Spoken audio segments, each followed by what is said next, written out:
In this video I will show you one messenger feature that 90% of its users didn't know. If you are new to this channel, please subscribe or click the follow button to be updated with our latest upload. First thing to do is to make sure that you're running the latest version of Facebook Messenger. To check if it's updated, go to Play Store and search for Messenger.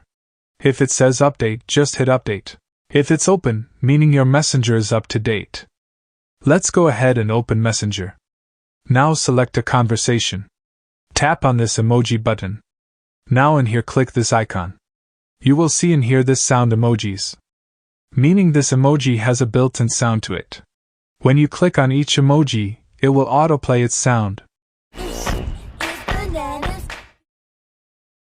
Good morning. This is a code red. I repeat, a code red. Share this to your friends and start using sound emojis.